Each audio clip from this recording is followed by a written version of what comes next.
Today, Cyberpunk meets Gothic Punk. I actually first had the thought to do a video discussing this some time ago when I was working on my Pacific Rim Cyberpunk video.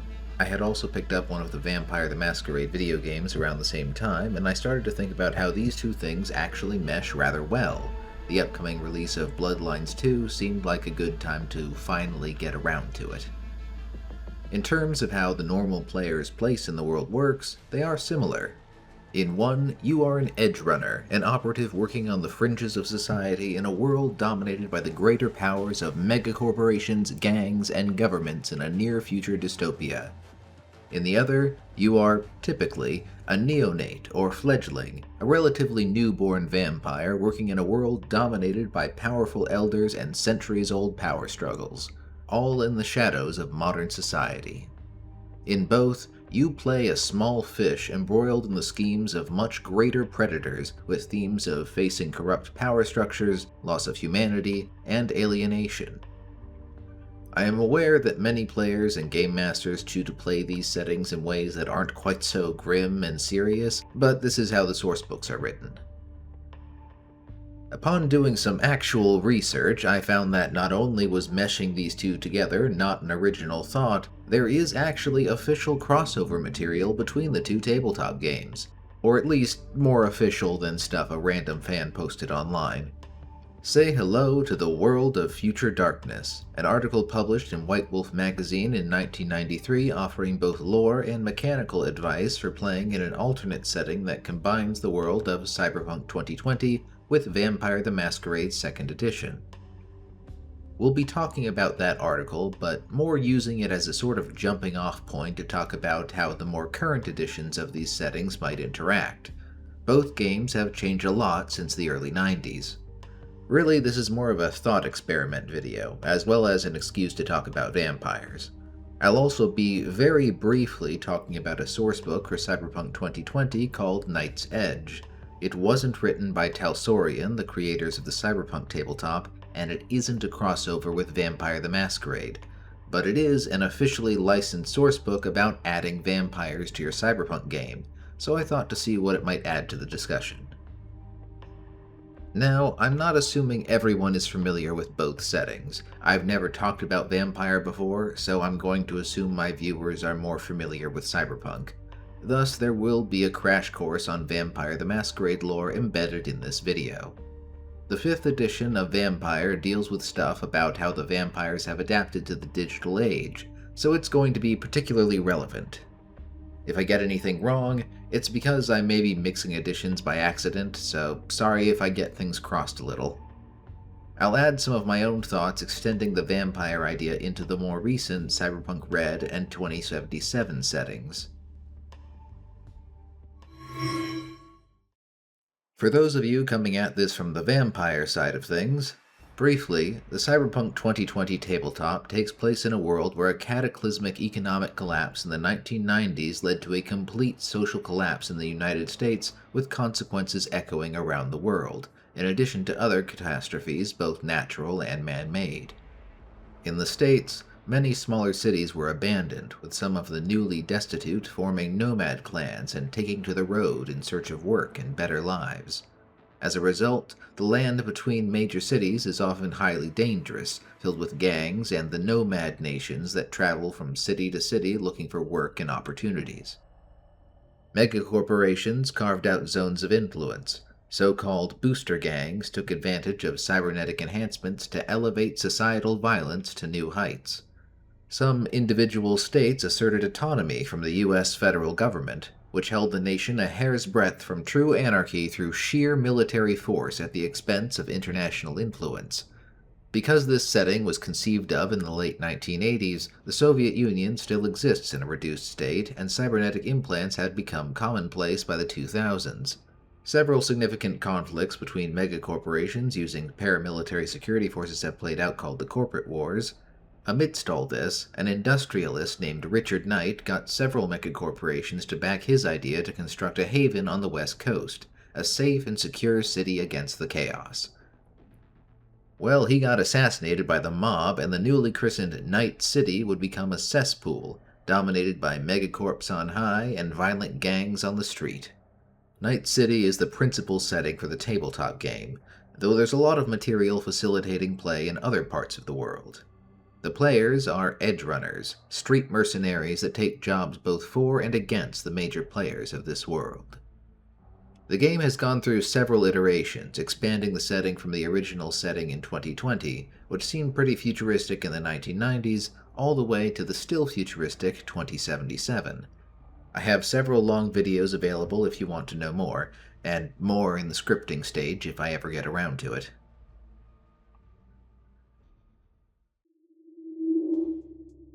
On to the vampire crash course. Cyborg street mercenaries of a dystopian capitalist future is a pretty self-explanatory concept on the face of it, but the nuances of how these vampires work requires a more in-depth explanation. I'll level with you. When it comes to vampire, I'm strictly an enjoyer of the lore and the spin-off video games. I've never actually played the tabletop. This video is my excuse to talk about the lore. Vampire the Masquerade is part of a series of tabletop games in the common World of Darkness setting. All of these games deal with supernatural entities and societies, often but not always with some gothic punk overtones, which exist beneath the veneer of modern humanity. We won't be talking about the other games in the setting at all. I don't want to make this video longer and more complicated than it already is. We'll just be talking about the most popular and gothic of them, Vampire the Masquerade. Various clans of vampires have been competing for power, influence, and hunting grounds for thousands of years. They've infiltrated and influenced mortal institutions and built organizations of their own. Before we get into that, though, we need to ask, what kind of vampires are these? One of the fun things about the setting is that there are actually over a dozen various clans and bloodlines of vampires in Masquerade, accounting for many different tropes and portrayals of vampires in fiction. Vampires call themselves the Kindred of Cain, as the religious among them trace all of their lines back to the first vampire, Cain, the biblical first murderer, vampirism being a punishment placed upon him from God. Each clan specifically is traced back to a third-generation vampire called an antediluvian, with some exceptions. The antediluvians were turned before God sent the flood. They rebelled against and killed the second generation that was directly turned by Cain. The antediluvians were subsequently cursed by Cain with an affliction unique to each clan that descends from them. This is mythology to most kindred that doesn't impact their immediate lives, but the clans and their curses are very real. We'll get to those in a minute. So the vampires all have some common powers and weaknesses, as well as their clan's unique features. Vampires are corpses animated and regenerated by the power of their blood, which is actually a mystical substance called vitae, that they replenish by drinking the blood of others. They can also use this substance to fuel powers called disciplines, some of which are common among many clans and others are more exclusive. Some disciplines may be taught or acquired with time and through the taboo practice of diablerie, consuming another vampire. When feeding on a human, the vampire's kiss causes feelings of euphoric ecstasy and muddles the mind, with a simple lick from the vampire being enough to close the puncture wounds, so the human is often left confused about what happened or assumes an intimate encounter occurred. Some may become addicted to the feeling, which many vampires will exploit. So-called blood dolls are often created and exploited in this way, kept around as a reliable source of sustenance or provided to other vampires as gift or hospitality, like living party favors. If a vampire gives their own vitae to a human, this makes them a ghoul. The vitae makes a ghoul stronger, more resilient, and even virtually stops aging, while creating a blood bond. When first drinking the blood, it creates an addictive euphoria and sense of infatuation for the vampire. After drinking from a vampire 3 times, the ghoul will feel an intense, slavish love for the vampire and will do anything for them. The blood bond also works on other vampires, which is sometimes exploited as a means of control. If they ever stop drinking vitae for long enough, the ghoul will start to revert to their true age, so the longer a ghoul has been a ghoul, the more devoted they will probably be, though many will also have a probably futile hope of being turned into a vampire someday. Kindred call the process of turning a human into a vampire the embrace, a procedure involving draining the human of all blood and then feeding the body a small amount of the vampire's vitae. The newborn vampire will experience a rush of pleasure that they will chase for the rest of their dark existence through feeding. Yeah, vampirism as a drug addiction allegory is a pretty consistent theme throughout the way it's portrayed in Vampire the Masquerade. Incidentally, the Kindred often use the word kine to refer to humans, an Old English word that means cattle. Kindred are subject to the rule of the sun. They will burst into flames and burn to a crisp if caught in open sunlight. It must be the sun, however. Ultraviolet lights or other attempts to simulate sunlight have no effect. What's more, Kindred will generally fall into a death-like state during daylight hours, rendering them helpless and all daytime activity impossible.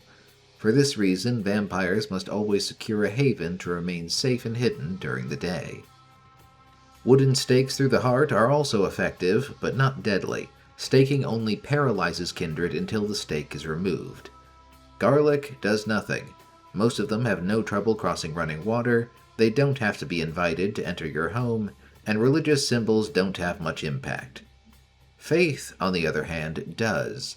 Regardless of religion, those few that have true, unshaking faith inspire an instinctive existential terror in Kindred and are immune to disciplines that might directly affect them.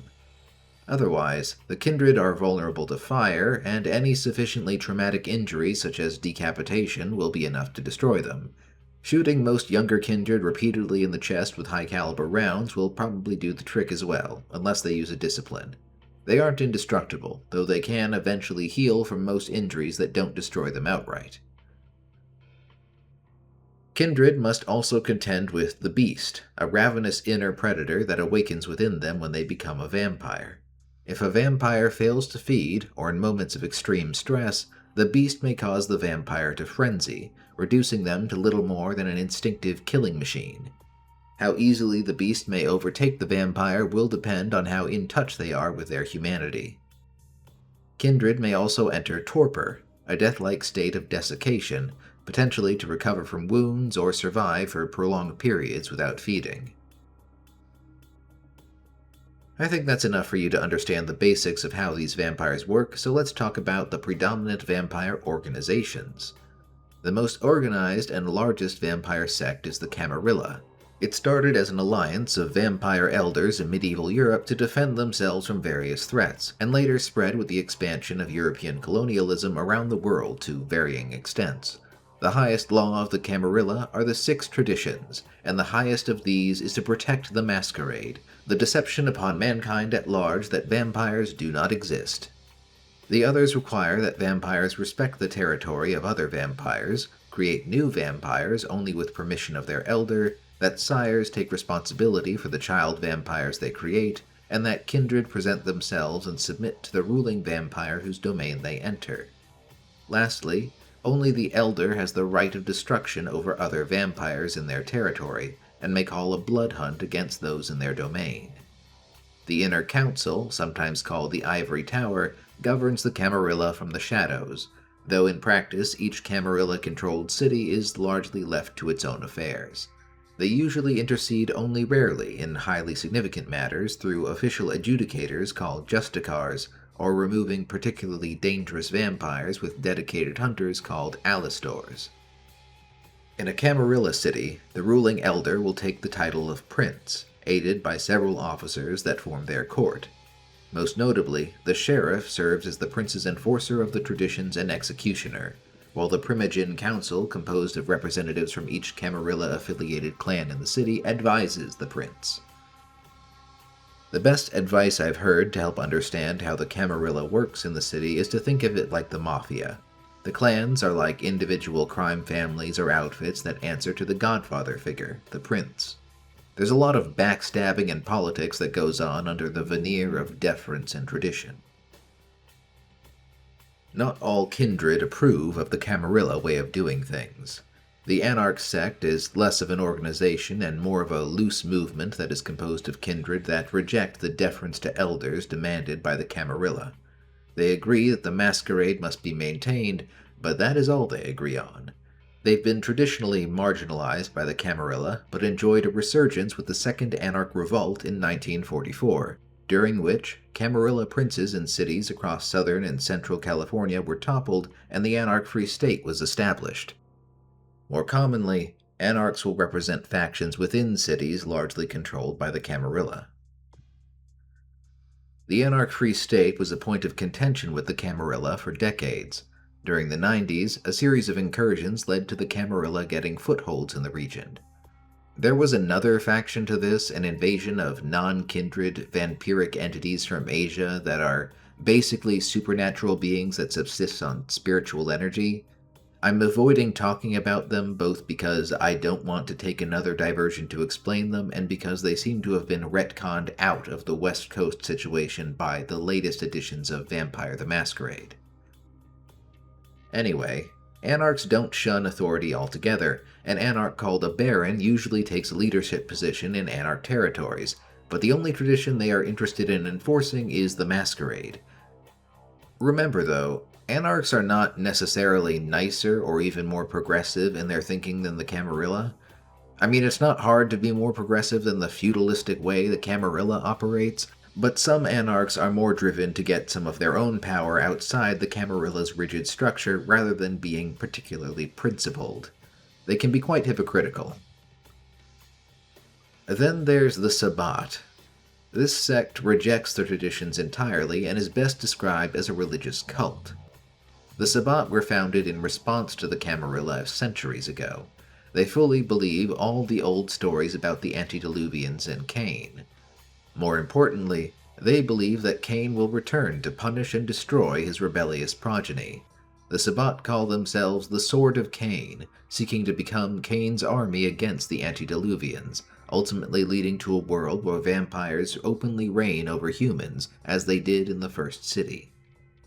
They still more or less keep the Masquerade for the time being to avoid attracting too much attention. To do otherwise would be impractical, though perhaps not for much longer, as they believe the final nights are upon them.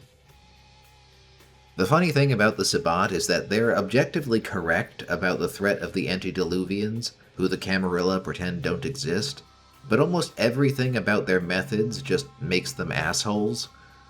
One of their most famous practices is embracing a bunch of poor bastards basically at random and dumping them in a mass grave, which they must dig themselves out of only to be shoved into the role of shock troopers while barely understanding what they are.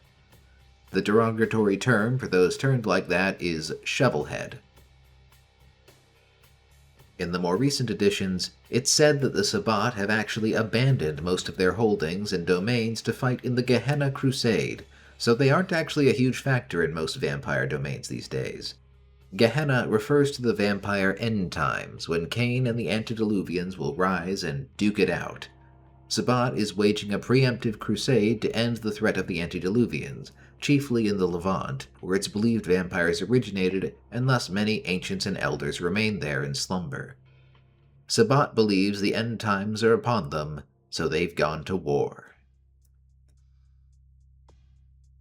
There are also several other sects, such as the Ashira, a sect of Islamic vampires that believe the Prophet promised redemption for the Kindred if they choose to follow God. Mostly, these are composed of different branches of the same vampire clans that exist in the Camarilla. They flourished across the Islamic world for a millennium, but they declined, and by the modern period they really only controlled cities in North Africa, the Arabian Peninsula, and parts of the Levant. They have a truce with the Camarilla, and more recently an alliance to combat the Sabbat's new interest in the region. In the new lore, there's also Hecata, which is an independent clan apart from all sects, collecting all the vampires affiliated with necromancy. Most of these are, one way or another, originally from the bloodline of a clan called Cappadocian, plus some mystically created unrelated vampire creatures. Beyond that, it's a little convoluted, and I'm not going to get into it here. There's also the Ministry, a formerly independent clan that has recently aligned themselves with the Anarchs, which is also complicated, but I'll get to that when I talk about clans later. Lastly, there are vampires that eschew sect membership and clan association altogether. The term for these is autarchus. which basically means that for one reason or another they prefer acting with autonomy and avoid affiliation with greater vampire society, refusing to acknowledge any claim made by other vampires. The Camarilla doesn't usually give you a choice about living under their laws, so it's mostly older and more powerful vampires that can actually pull this off long term. There are also involuntary Anarchs, basically exiles denied access to the resources of clan and sect.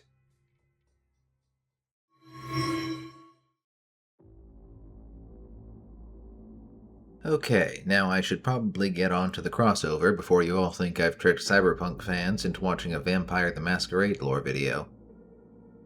Alright, so as described in the article, the dark future is not an easy time for the vampire, or anyone else really.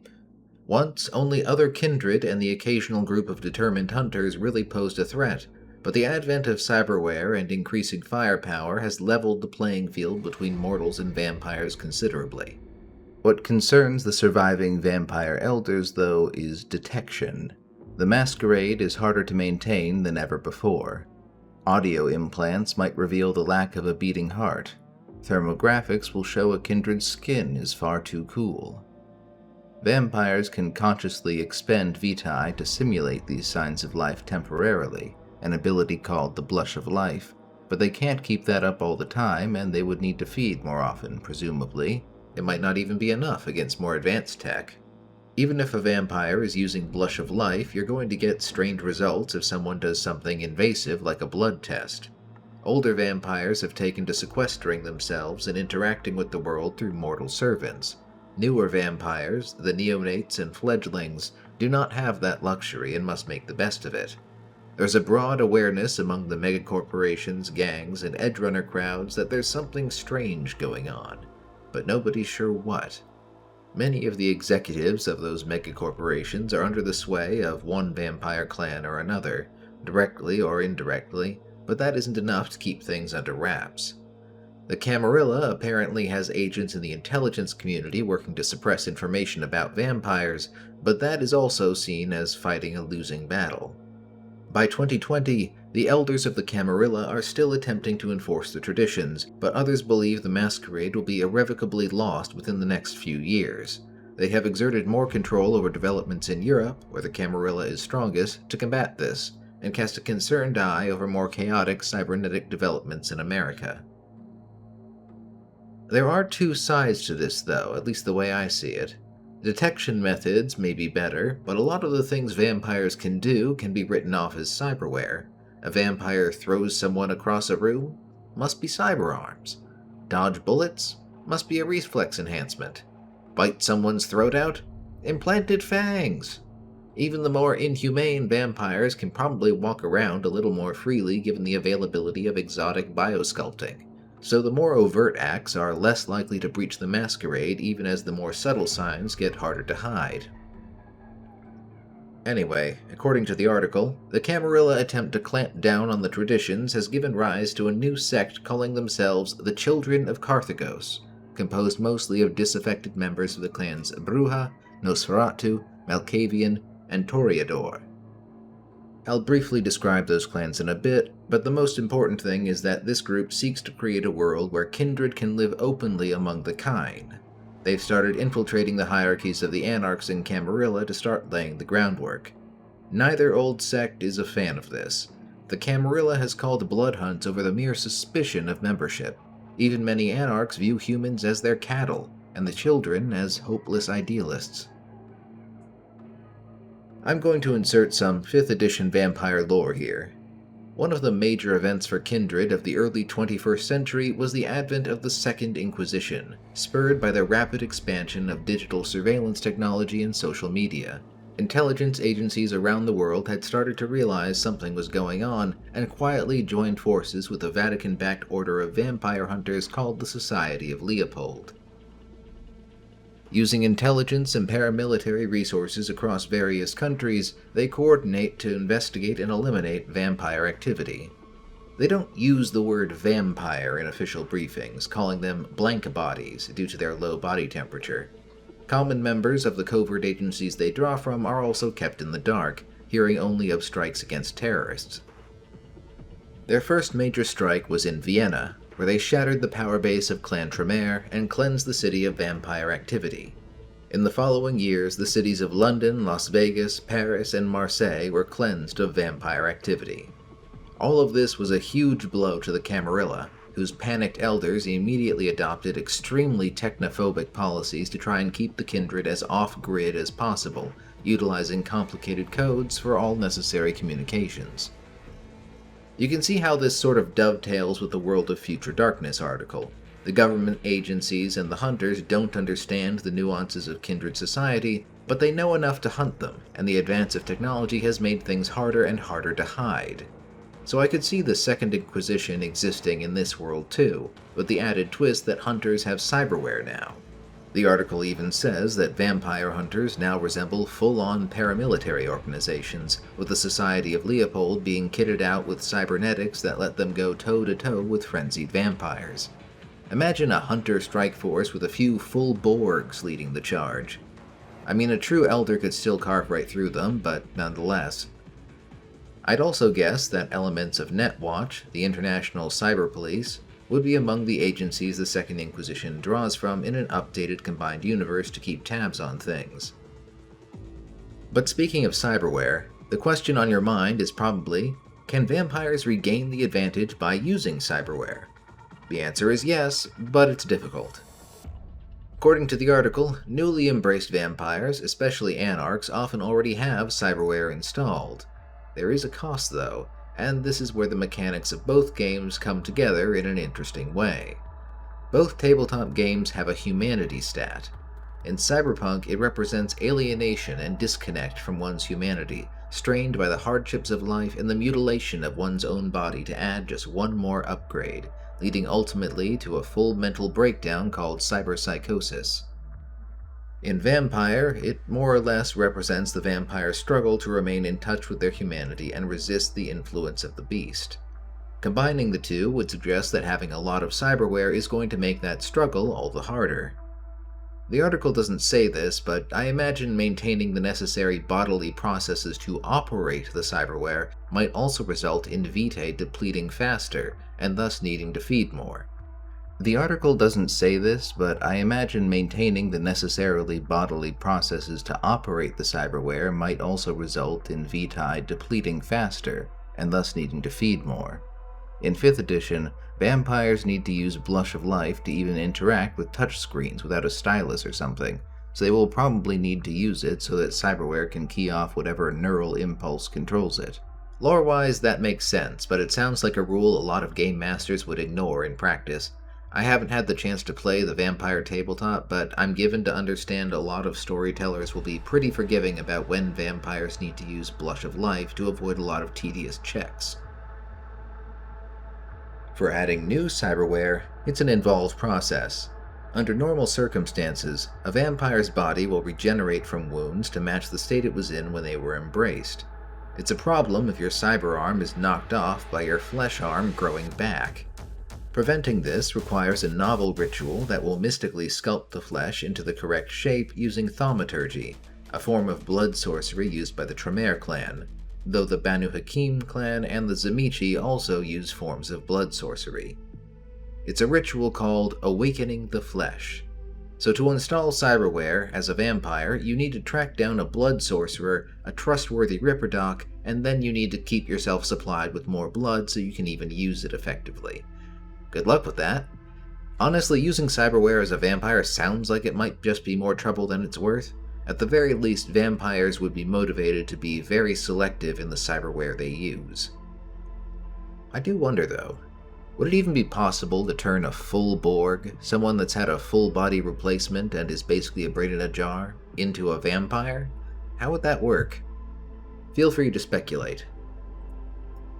I should say there is an implant in Cyberpunk called Vampire, which is essentially artificial fangs you can bite people with. They can be modified to inject poison. Not much of a point in a vampire getting them, I don't think. Might get in the way of feeding. But again, the existence of stuff like that probably makes vampires harder to identify at a glance. A lot can be put off on exotic biosculpting and implants. There are a few interesting notes in the article about how vampire disciplines would interact with cyberware. Auspex, for example, a discipline that enhances natural and supernatural senses, cannot be used to enhance a sense that has been replaced by cyberware. So if you have cyber eyes, you can't use Auspex to enhance your vision. If you have audio implants instead of ears, you can't use Auspex to enhance your hearing. By a similar logic, the strengthening discipline Potence cannot be used in conjunction with the cyberarm, but it can be used with implants like grafted muscle and muscle and bone lace. The Fortitude discipline will also only toughen parts of the body not replaced by cyberware. Interestingly, the shape-shifting discipline Protean does still work even if the vampire has cyberware, but it becomes more difficult to maintain and costs more vitae the longer the change is held. I guess it falls under the same logic as shape-shifting with clothes. Mental disciplines like Dominate that may require eye contact are unaffected by whether the victim has cyber eyes or not, but they cannot affect memories stored on artificial storage. For example, if someone has a neural implant they store information or memories on, Dominate cannot force them to forget that information, though they could just order the person to delete the storage. In general, I guess it would be harder to use those powers on someone with a lot of neural implants. The article also specifically says that Santivistans and other reflex-boosting tech does stack with Celerity, the speed-enhancing discipline, so you can be really fast. Certain cyberware won't work at all or as well with Kindred. Organ replacements like artificial lungs will do nothing.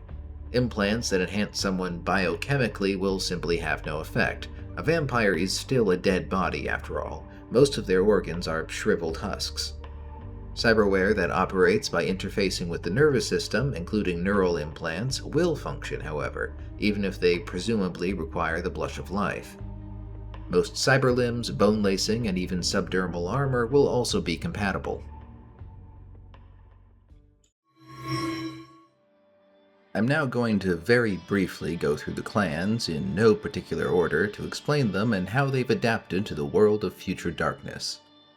Keep in mind that a lot of what I'm going to say are archetypes and stereotypes. There's a lot of room for variety within the clans. First, the Bruja are a clan known as warrior philosophers and rebels. They have a tendency toward both high-minded ideas and defiant individualism, even to an extreme, and their tendency for strong opinions definitely doesn't mean they all agree on what they should be. You might find Bruja championing a contemporary social cause with civil disobedience, but you may find others acting as brutal ideological commissars to protect the revolution. They were the dominant vampire clan in the Soviet Union and helped overthrow the Tsars along with a bunch of Ventru and Toreador princes, and that branch of the clan were mostly Stalinists. Elsewhere, you might find some enmeshed in the punk scene, or attending a neo-Nazi rally. As I said, Bruja are driven by passion and ideas, but there is no agreement on what ideas they follow. Their clan curse is a terrible temper, which sounds like a joke, but what it means ultimately is that Bruja are more likely to fall into frenzy than other vampires. They are passionate and quick to adopt a cause, but also quick to lose control. In addition to their curse, each clan has a compulsion that influences their behavior, an inheritance from the antediluvians' blood guiding each member along millennia-old patterns. In the Bruja, it is an instinctive rebelliousness against the status quo, whatever it may be, which is probably why the clan has never had much in the way of central organization. Despite this, traditionally, a large number of them have been aligned with the Camarilla, with substantial representation among the Anarchs.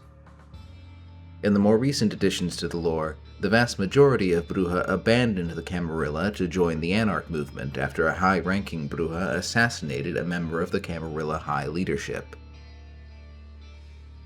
In the world of future darkness, the Bruja have adapted to the rebel spirit of the day, being found in the same circles as rocker boys and other radicals of the street, though never on any major labels that would be too high profile. Though some can be found leading street gangs, and a few try to influence the corporations where they won't be found out by clans like the Ventru that have much more influence in corporate circles. They also have prominent representation among the children of Carthagos, which makes sense considering it's named after ancient Carthage, which was supposedly a utopian society led by the Bruja where the Kindred lived openly with kine. The city enjoys an exalted, if potentially rose-tinted, remembrance in the histories of the clan. Other clans tell different stories about just how utopian Carthage really was. The Ravnos are an extinct clan known as tricksters, vagabonds, and mystics with powers over illusion and control over animals. The Ravens trace their origin to India, where one branch of the clan spent millennia engaging in a genocidal war with those Asian vampiric creatures I mentioned earlier. Again, I refuse to explain them. Another branch of the Ravnos moved west with the Romani people, and traditionally kept close ties to their mortal families. Bluntly, the Ravnos were basically built on gypsy thief stereotypes, which is why the creators decided to mostly shuffle them off in later editions. Their clan curse has been rewritten several times as far as I can tell, but in the 5th edition it's something that changed fairly recently thanks to events surrounding their founder. You see, their curse arises from something called the Week of Nightmares. In early 1999, the Ravnos antediluvian woke up from slumber and rampaged across the Indian subcontinent for a week, destroyed only when a secretive organization used orbital mirrors to direct concentrated sunlight down on him, and maybe used a nuke, reports are unclear. In that time, every member of the Ravnos clan, especially the elders, felt the antediluvian drain their vitae from a distance to revive itself. Most of them succumbed to frenzy and had to be destroyed, leaving the entire clan near extinction. Those that remained found themselves afflicted by the fires that burned their founder. If a Ravnos spends their daytime slumber in the same place more than once in a week, they will burn from the inside out, necessitating a nomadic lifestyle. Apparently some have been able to get by driving around in a modified camper van or truck as long as it's parked at least a mile from where it was any previous day that week. They also have a clan compulsion toward daredevil antics and risk-taking, many high-risk, high-reward gambles, which probably doesn't help them stay alive. Ostensibly, they are an independent clan viewed as untrustworthy outcasts by the Camarilla, but there are so few of them that they are hardly thought of at all. You might find them attaching themselves to itinerant groups of mortals like carnival shows that let them stay on the move with a guaranteed food source.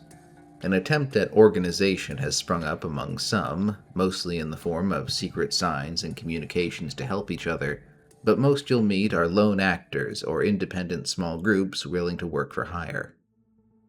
The way of unlife of the Ravnos changes little in the world of Future Darkness. The American members of the clan still travel as nomads by necessity.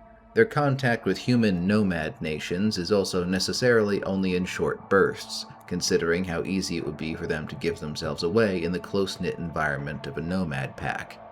I could also see some of them sliding into a fixer-type role, given their proclivity for wheeling and dealing. The Gangrel are another clan with nomadic habits, known as feral and sometimes predatory wanderers. They also lack organization since Gangrel are usually somewhat solitary and territorial, a clan filled with independent leaders and few followers, though some may form small packs. Sires also sometimes abandon new Gangrel vampires to fend for themselves. They believe a new vampire must prove their worthiness to survive their new nightly existence with minimal support, otherwise they aren't worth the time. Despite their aversion to the structured way the Camarilla likes to do things, most Gangrel have traditionally been associated with the Camarilla. But in the more recent 5th edition lore, the greater bulk of the Gangrel have defected to the Anarchs, with a vocal faction rejecting any sect association at all. The signature discipline of the Gangrel is called Protean, or shapeshifting, generally by acquiring animalistic traits like claws and up to outright transformation into animals, and even clouds of mist. This plays into the curse of the Gangrel. When they fall into frenzy, they gain a bestial trait like a snout or pronounced fangs that persist temporarily for some time afterward, which does nothing to combat their animalistic reputation and makes it harder to hide their true nature. This trait can be psychological, in the form of their clan compulsion toward feral instincts, with the gangrel regressing to a near non-verbal animalistic state for a time. The gangrel have continued their nomadic ways and affinity for the fringes of human settlement in the world of future darkness. With travel being much harder in Cyberpunk, the gangrel often attach themselves to nomad packs and sometimes travel with Ravnos caravans despite long-standing bad blood between the clans. If running with humans, they don't stay long to avoid giving their true nature away, and in cities they usually keep to themselves. The Banu Hakim, traditionally referred to as the Assamites among Western Kindred, though it's a bit of a slur, are a traditionally isolated but very organized clan operating from a secret fortress somewhere in the Middle East. They've been mostly independent and clashing with Western Kindred since the Crusades, having a sophisticated internal clan organization composed of 3 castes: sorcerers, viziers, and warriors. Warriors are the most numerous of these. The traditional beliefs of the clan, tracing back to their progenitor Antediluvian, is that vampires are flawed and cursed beings who exist only to fuel the righteous, a stance that leads the clan to practice diablerie, the consumption of other vampires to take their knowledge and power, which has always alienated other clans. Rigid enforcement of the progenitor Hakim's code of laws is paramount. Their clan curse is part of this, as the Banu Hakim are drawn to drink from those deserving punishment, and once they start drinking they have a hard time stopping until their victim is dead, especially if their victim is another vampire. They also feel compelled to seek vengeance against those that transgress their personal creeds, giving them a penchant for hunting down lawbreakers and assassination. They don't view either of these things as a curse themselves, mind you. Some would call it proof of their divine mission to punish the wicked. They had a major schism in the 1990s when an elder of the clan awoke from slumber and fanatically insisted that all vampires of the clan should worship only their progenitor as a god, insisting on a return to the archaic brutality of ancient days. This did not sit well with the rest of the clan, many of whom were Muslim or practicing other faiths. One faction stuck with the elder, another aligned themselves with the Ashira, and a third faction ultimately sought sanctuary with the Camarilla, as of the most recent 5th edition lore, this last group including most of the Vizier caste and many warriors. Their law enforcement tendencies actually played well with the Camarilla, who needed enforcers to replace the Bruja and the Gangrel. This group also apparently tries to minimize the diablerie, while breaking the Tremere's monopoly on blood sorcery. In the world of future darkness, the Assamites have actually become quite wealthy in the trade of assassins. There's much call for their work, and they accept contracts from megacorporations, which generally don't know the nature of the assassins they employ. None of that works too well with the 5th edition lore of the clan.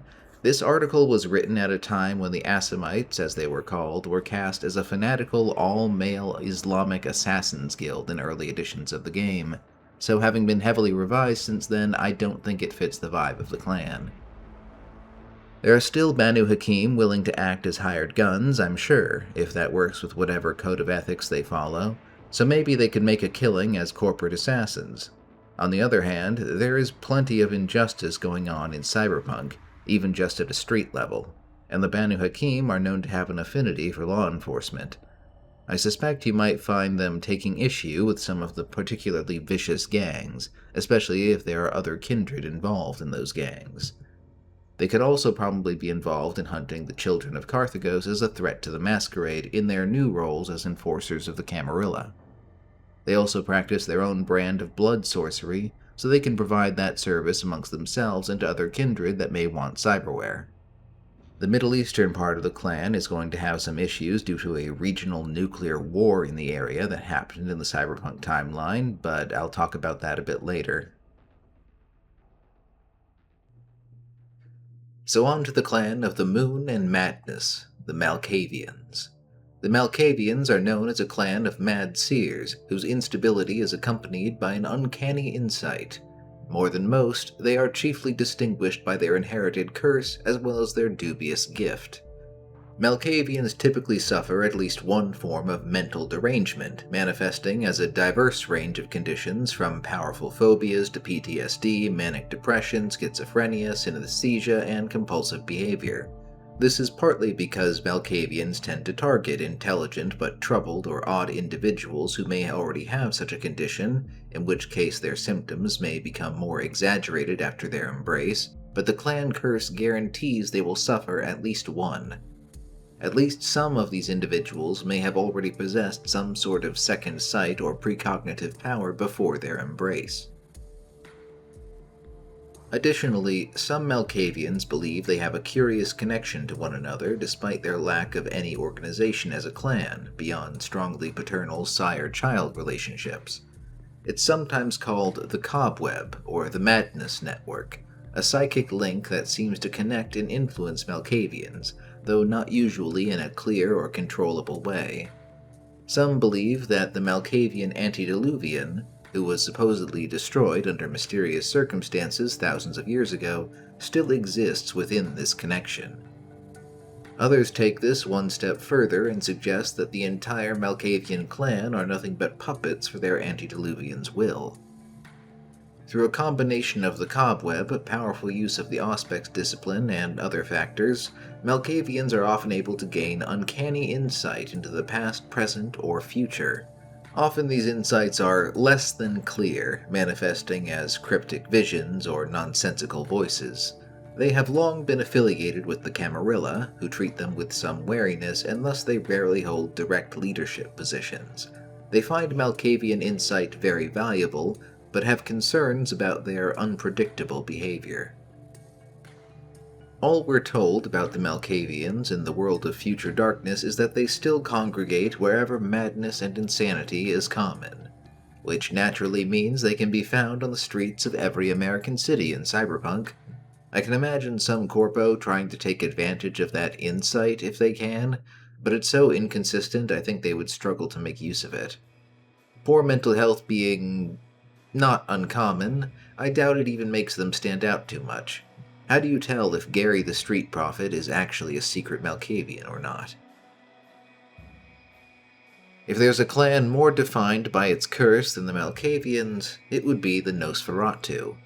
Theirs is a curse of disfigurement, having horribly twisted features without a hope of passing for a normal person except at a distance, a great distance.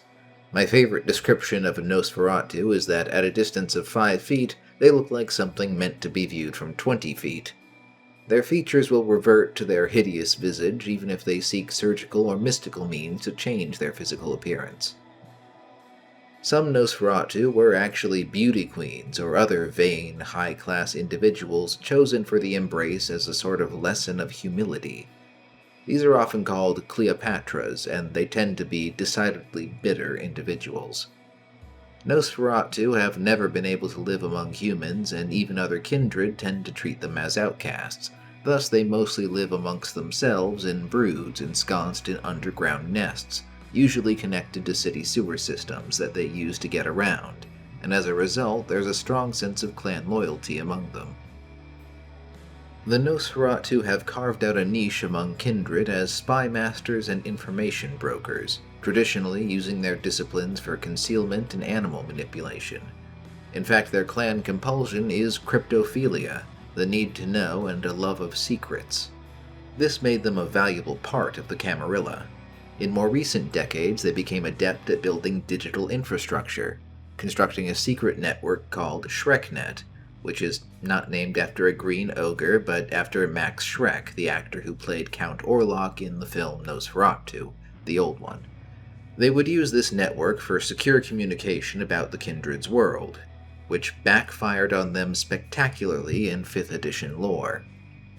ShrekNet was compromised by the American government in the 2000s, allowing the newly formed Second Inquisition to gather information about Kindred society that was instrumental to their success in taking down Kindred strongholds in Europe and the United States.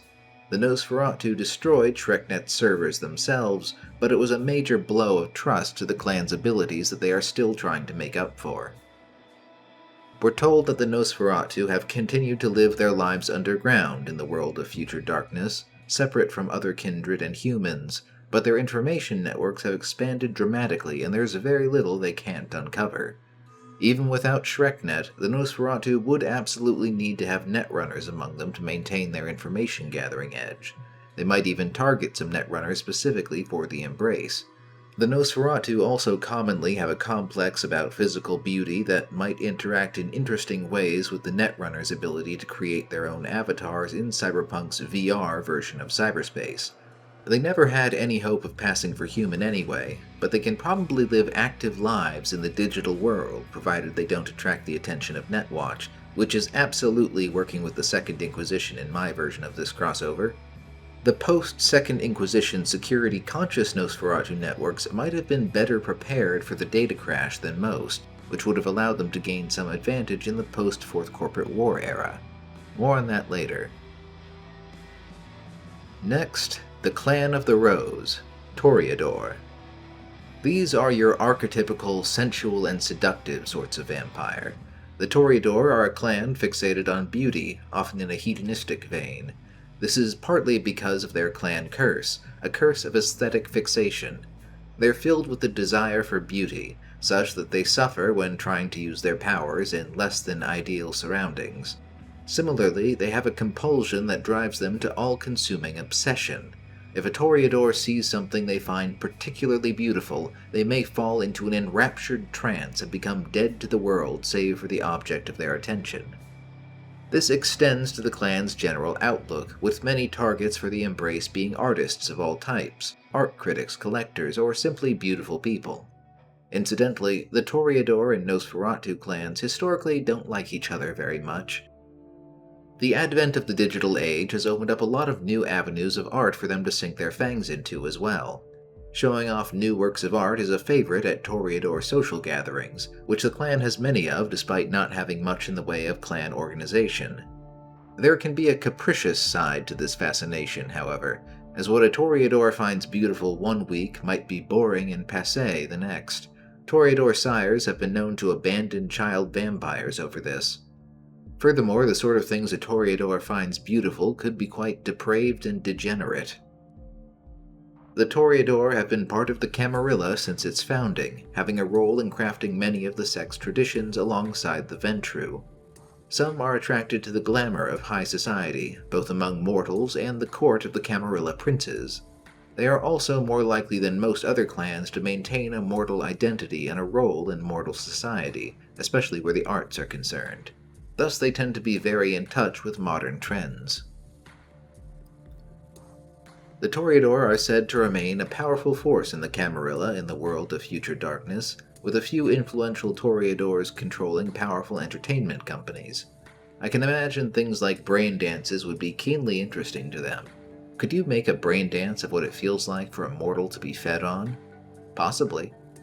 I don't think making brain dances with vampires would work, but it would be a way for Kindred to experience things they usually couldn't, like a sunrise. I might expect some of them would take an interest in the underground music scene and rocker boys, though they are stereotypically more highbrow than that. Cyberpunks are supposed to be about style over substance, so I can imagine there's a certain allure there for some Toreador. On the other hand, maintaining a mortal identity will be all the harder with new detection technology. They probably need money too to get some shadowy broker to manufacture new identities for them every decade or so. The Tremere are the clan of warlocks, blood sorcerers, and usurpers. They are the youngest clan with unusual origins, as originally House Tremere was a clan of human mages. The inner circle of the clan transformed themselves into vampires in a ritual, thus depriving themselves of their source of magical power in exchange for the power of Vitae. Initially they were weak, but they studied the power of Vitae, blood sorcery, and the taboo practice of diablerie. Tremere, the leader of the clan, led them to track down the antediluvian of the Salubri clan and consumed him. Clan Tremere then embarked on a multi-century campaign to destroy the remains of the Salubri clan and build power for themselves among kindred circles and beyond, making no shortage of enemies along the way. There are a few members of the Salubri clan still around, but their common hostility to the way other vampires operate makes them unpopular, despite sympathy for what the Tremere did to them. and their curse makes their blood delicious to other vampires. They are also quite recognizable by the third eye on their foreheads. We won't go into the Salubri clan here, just to say that they are nigh extinct and perpetually hunted. As for the Warlocks, by the Renaissance the Tremere were a valued part of the Camarilla, as a highly organized clan that practiced a hierarchy of blood bonds that ultimately bind each member of the clan in loyalty to the 7 elders of the clan. In each city where the Tremere have a presence, they will have a sanctuary called a chantry run by a regent, who is highest among the Tremere of the city and will usually be the Tremere primogen in the local Camarilla court. This all changed dramatically in the newer lore with the fall of Vienna. Vienna was the center of Tremere power, and the clan elders were seemingly destroyed. The blood bonds binding the clan's loyalty in a monolithic structure were shattered. Now there are several rival Tremere houses, though many remain aligned with the Camarilla. Their current clan curse, as it were, is a direct result of this event. Tremere are unable to create blood bonds with other vampires, though they can be bound by other vampires. They also have a compulsion towards perfectionism, feeling a profound sense of failure if they deliver anything short of exceptional performance.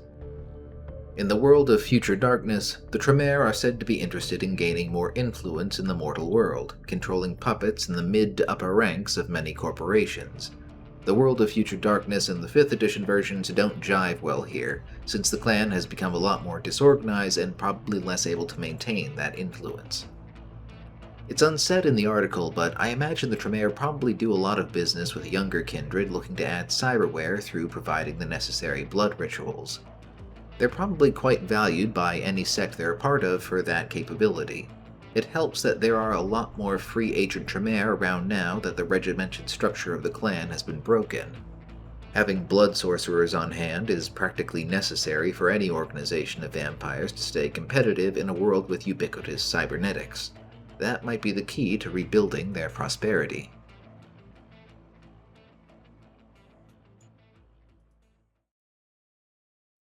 The Ventru are the archetypical aristocratic vampires, blue bloods at home in the halls of power and influence. At least they were. In more modern nights, business and tech leaders, amongst other influential individuals, can be found among the clan.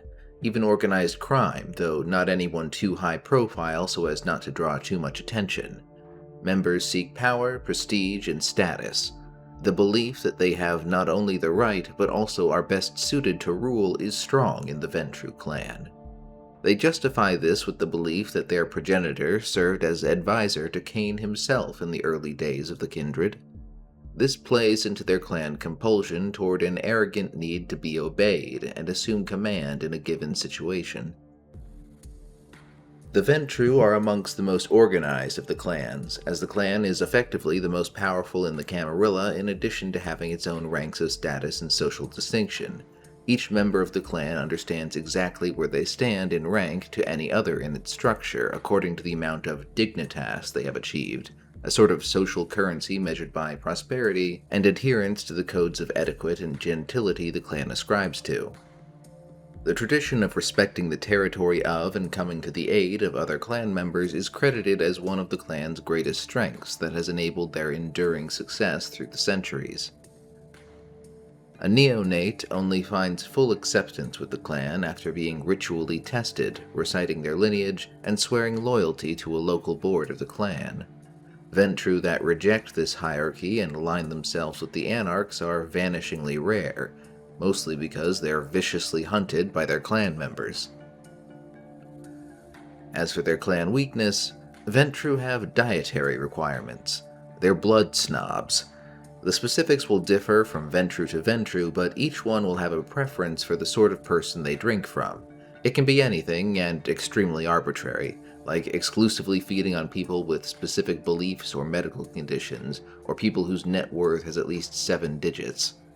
It takes an act of will for a Ventru not to vomit up any blood they consume outside of their preferences, and thus it can be difficult for them to find a sufficient supply. It's probably for this reason that some powerful Ventru are prominent in the leadership of the circulatory system, a vast and highly lucrative human trafficking network that supplies human vessels for feeding to the kindred that can pay. In the world of future darkness, the Ventru have plied their centuries of accumulated wealth to influence the corporations. You won't find them in the executive suite, but major shareholders of many of the megacorporations are in the pocket of Ventru. They've worked hard to secure their safety through money, favors, and blood bonds. As the Ventru are particularly powerful in Europe, it's suggested that they are the reason extensive cyberware is less popular in Europe than the States. It lowers their chances of detection or a potential victim being able to fight them off.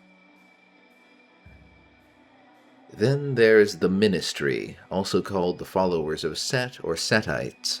They are a, until recently, independent sect and clan that pretty much everyone distrusts, and with good reason. They are basically one big cult. The clan believes that their progenitor was not just an ancient vampire, but the ancient Egyptian god of storms, Set. They don't believe the stories of Cain, and instead believe that their vampirism was a curse on Set from Ra, the Egyptian sun god. Opinions differ amongst the Ministry as to the specifics of the story. Anyway, in terms of their practices, the Ministry makes it their mission to tear down false faiths, which is to say every faith but their own, and encourage others to transgress moral boundaries. They revel in being the snake in the garden, tempters and corrupters. In fact, tempting others to transgress is their clan's compulsion. Spreading that sort of corruption and proving the fallibility of others is viewed as a moral good in their theology.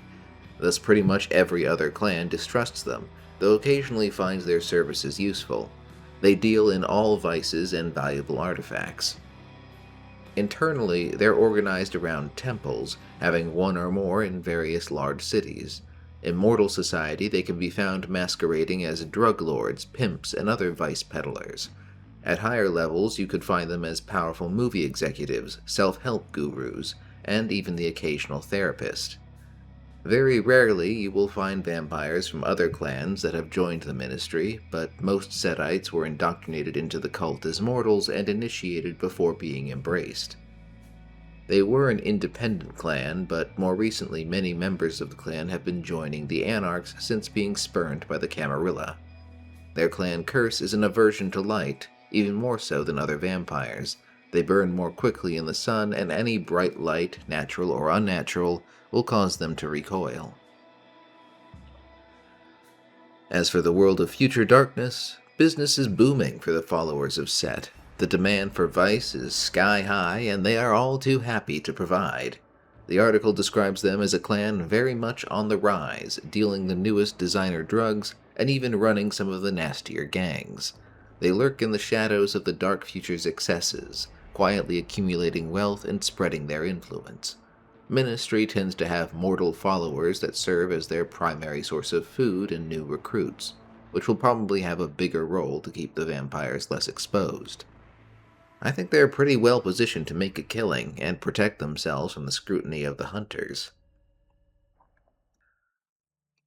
There are two vampire clans that are not mentioned at all in the world of future darkness. One of them is La Sombra. In some ways, the La Sombra could be described as an even darker mirror version of the Ventru, being characterized by a hunger for authority and predatory social climbing.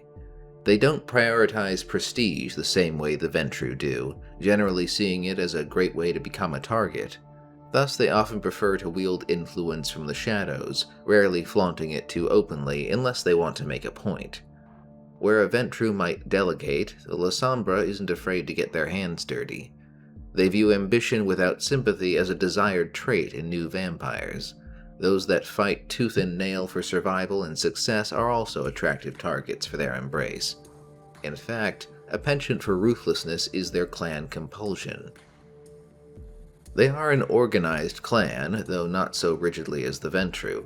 Oddly enough, historically the bastion of the La Sombra's power base in the Western world was actually the Catholic Church, which the clan heavily infiltrated over the centuries. The Vatican vampire hunters are presumably not aware of this. Their power waned as the Church's influence has over time, forcing the clan to branch out. Catholicism remains a strong, if waning, feature of the clan's culture, as many La Sombra are embraced from within the Church or Catholic congregations. The clan has historically been among the leaders of the Sabbat and opposed the Camarilla, having actually rebelled against and killed their own antediluvian in ages past. That allegiance has changed recently, however. In 5th edition lore, as the Sabbat embarked on increasingly radical action in what they believed to be the Final Nights and the Second Inquisition put Kindred under threat, the leaders of Clan Lasombra arranged a deal to defect to the Camarilla. About half the clan would follow them, adhering to the terms of a grisly bargain so that the Camarilla would accept their ancient enemies. For each Lasombra vampire accepted into the Camarilla, they must deliver a Sabbat vampire older than themselves, staked through the heart as a prisoner. The Lasombra affinity for shadows and darkness extends to their signature discipline, which in 5th edition is called Oblivion. Older versions call it Obtenebration. It's a power that allows them to wreath themselves in darkness, attack their foes with tendrils of shadow, and even allows them to peek beyond the veil of death, amongst other assorted abilities. The use of this power may or may not be associated with their clan weakness, as it is said their souls are drawn halfway into the abyss and affect the world around them. Lasombra have no reflection, and any recording of them will flicker and distort their appearance. Microphones and cameras will malfunction in their presence. Even modern communication technology they try to use, like a touchscreen phone, will tend to be unresponsive or break, as will any technology that requires direct interaction by voice or touch. Many Lasombra have mortal attendants to handle technology for them for this reason. You might think this would be an asset in terms of evading detection, but it actually just tends to draw attention, especially if they're being hunted by someone that knows what to look for. They just have to be on the lookout for strange distortions and static.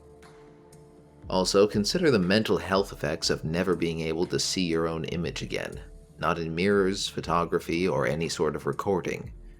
Apparently, some Lasombra commission portraits of themselves every few years just so they can see what they look like again. More practically, they have to groom themselves by touch or entrust mortal servants to do it. As for how the Lasombra would fare in the world of future darkness, I think they might actually be the most screwed over of any clan because of their curse. Think about it. When you get to 2077, every 5th person you pass on the street has cyber optics or audio implants or something similar, and surveillance is everywhere. A Lasombra won't be able to go out in public without causing a disruption. The older members of the clan might be able to use their wealth to establish influence with the corporations, but only through an army of mortal servant intermediaries. The rest of the clan would be reduced to living like the Nosferatu, dwelling in underground warrens away from the public view, moving out of sight. The Nosferatu would doubtless find this very funny. At best, I could see Lasombra inserting themselves into Luddite religious groups and cult gangs like the Inquisitors that reject cybernetics, playing to their strengths in manipulating religion. Lasombra can seemingly get away with using less direct interfaces like keyboards and mouses, though even those are buggy, so they won't be completely cut off from technology, but I doubt they'll be able to use any cyberware. That makes them vulnerable to detection and unable to take advantage of most new advances in technology. More than any other, the clan of the Magisters must change or die to survive the dark future. The other vampire clan not mentioned in the world of future darkness is Tzimisce, another clan that has traditionally been deeply involved in the Sabbat alongside the Lasombra. They might be one of the weirdest clans, and arguably the most inhuman. They tend to turn those with strong streaks of covetousness and the desire to possess, strengthened by their clan's compulsion to hoard and control. You sometimes see Tzimisce characterized as dragons, monstrous creatures that stake out a territory and hoard that which strikes their fancy. Older members of the clan also tend to hold on to very anachronistic practices and rules, believing strongly in customs of hospitality, for example. Younger Tzimisce are often driven to strike out on their own to establish their own domains. All express their control over themselves and their subjects most prominently in the practice and discipline of vicissitude, flesh crafting. This allows them to reform flesh, blood, and bone into any shape they can imagine, and they view the human form as merely base materials for a greater transformation, resulting in most Tzimisce looking nothing like their former human selves. They have all sorts of philosophies and beliefs about it, verging on religious in some cases. Some of the things they can create are truly horrifying. The clan doesn't have much in the way of central organization. They tend to stake out a territory and keep to themselves, sometimes creating entire families of ghouls that serve them for generations. This is partially connected to their clan curse. A Zamichi will have a specific charge, which is usually physical territory but can be something more abstract like a group of people or some esoteric principle. The Zamichi will suffer if they do not surround themselves with their charge during their daytime slumber. Traditionally, this meant traveling with boxes of dirt from their territory when moving abroad. Many practices and beliefs of the Zamichi formed the basis for the traditions of the Sabbat. A large proportion of the clan belongs to the Sabbat, where they inhabit leadership positions alongside La Sombra.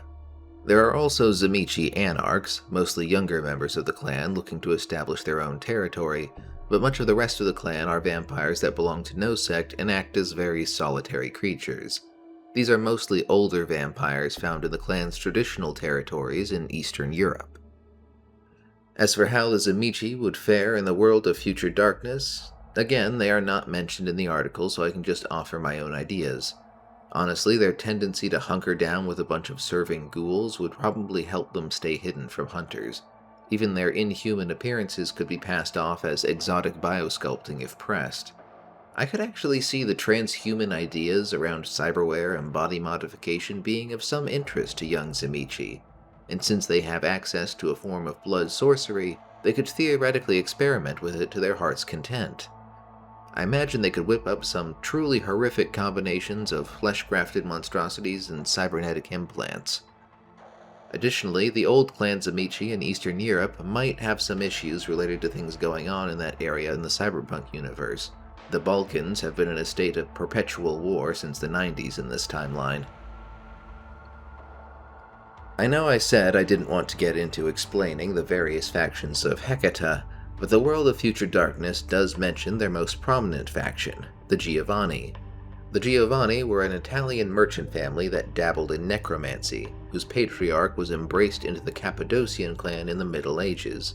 He ultimately diablerized the Cappadocian antediluvian and kicked off centuries of conflict between his family and other remnants of Clan Cappadocian.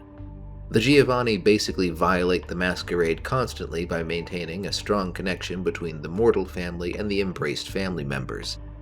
I mentioned earlier that the Camarilla operate a bit like the Mafia.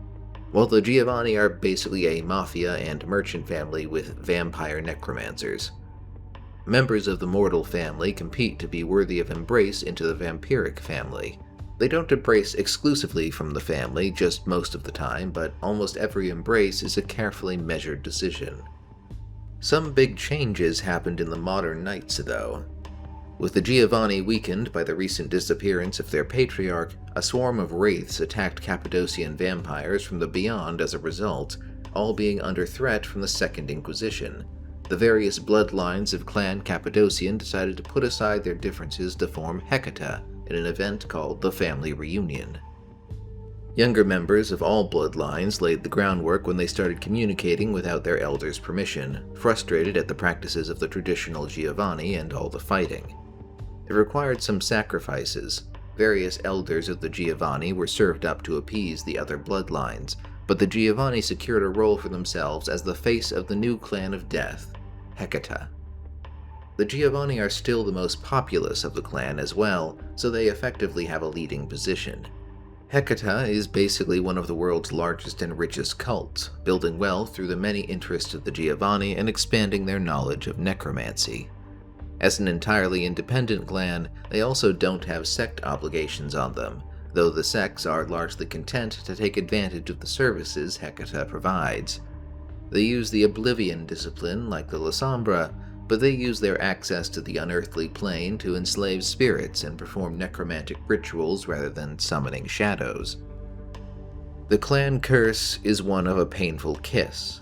Their bite causes excruciating pain rather than euphoric ecstasy, which makes discreet feeding a problem. They often feed indirectly through bagged blood and such to avoid this problem. Their clan compulsion is essentially just being rather morbid and detached, inclined to study those around them for symptoms of illness and impending death. In the world of Future Darkness, we're told that the Giovanni have vastly expanded their wealth and holdings from their stronghold in Venice, to the point of clashing with Ventru interests. The Camarilla have started to view them as a serious threat. That all jives with the updated 5th edition lore to my mind well enough. Just replace Giovanni with Hecata. The Clan of Death is posed to be a powerhouse if they invest their great wealth in the right megacorporations and fend off all the angry ghosts. Hecata is effectively the world's oldest and largest bank, one that trades in money, spirits, and secrets. Given the detection problems we've talked about for the dark future, I suspect the mortal families of Hecata would have increasing importance and perhaps leverage, as they're able to give cover to vampire activities. Lastly, there are also vampires that aren't part of a clan, the unaffiliated Caitiff. The Caitiff are mostly vampires that were abandoned by their sires after making them, lacking much in the way of a guide to their new life, and many of them are the thin-blooded. Not all Caitiff are thin-bloods, but all thin-bloods are Caitiff. Thin-bloods are exceptionally weak vampires, very distant from Cain in generation. Their powers are weak, but they also don't have many of the vampire weaknesses. They typically don't manifest a clan curse, and some can even walk in sunlight without bursting into flames. Some of them use the much classier sounding name, the Duskborn, for their kind.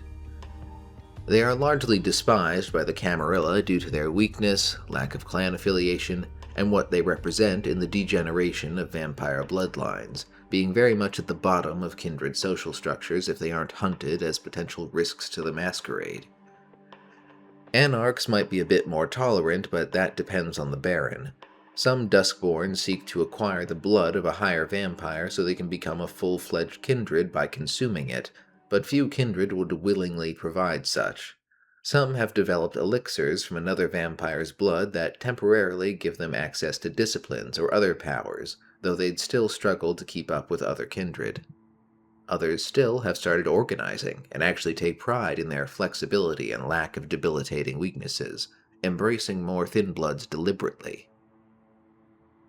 In the world of Future Darkness, the lot of thin-bloods isn't any better, being forced to find groups to affiliate themselves with to survive. Many will attach themselves to street gangs, anarch packs, and potentially the Sabbat if they have to.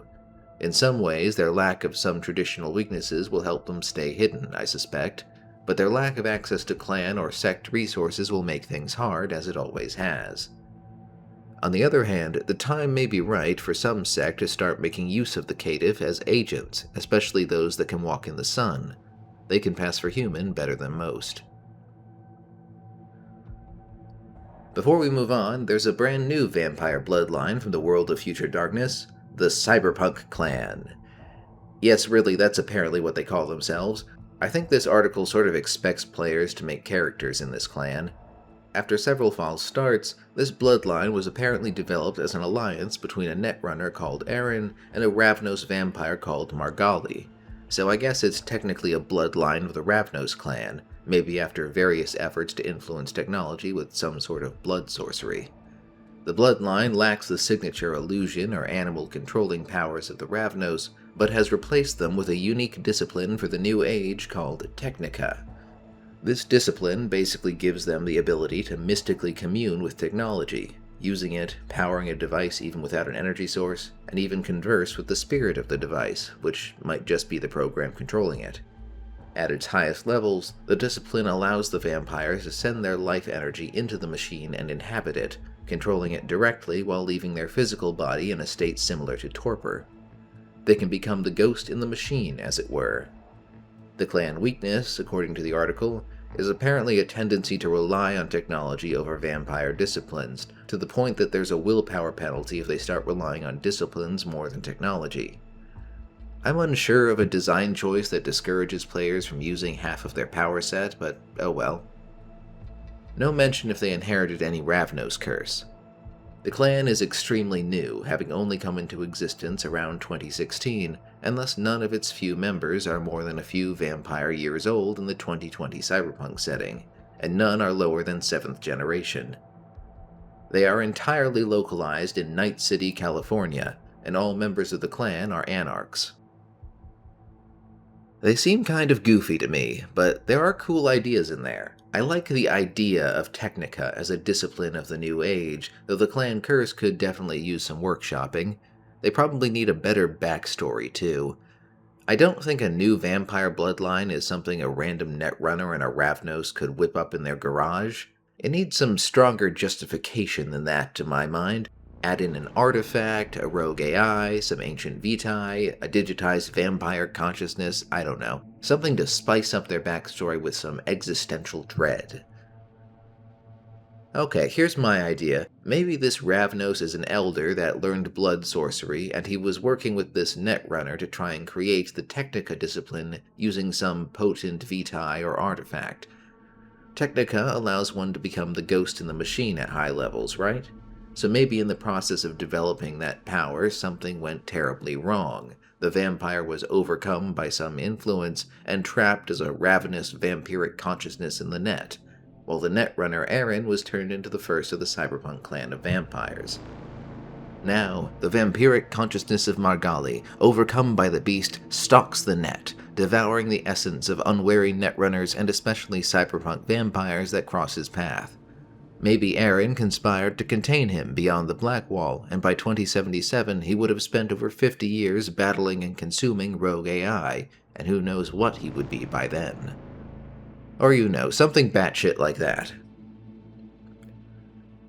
So, to summarize, vampires in general will struggle to hide from hunters, but clans with a lot of money and mortal associates will have the easiest time hiding. The La Sombra are pretty screwed. Nosferatu will have a lot of opportunities depending on how well they learn to exploit the net. Toreador and Zamichi are probably going to find new and inventive kinds of debauchery and body horror. Hecata, the Ventru, and Ministry are probably going to find ways to make a lot of money. And the Cyberpunks may have created a digital baby blood god, at least if I'm the one writing them. So that's enough about the clans. Thank you for sitting through my excuse to talk about the Masquerade, and sorry if I got anything wrong.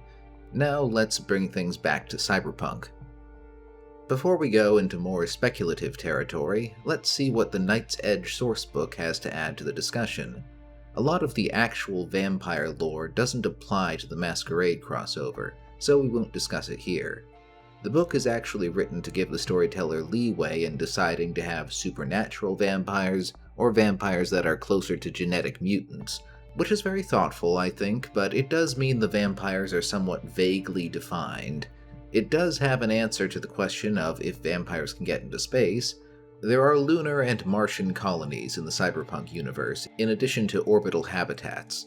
Night's Edge says that vampires don't usually because space travel is tightly monitored and disappearances are much harder to hide. It's not an ideal environment for them.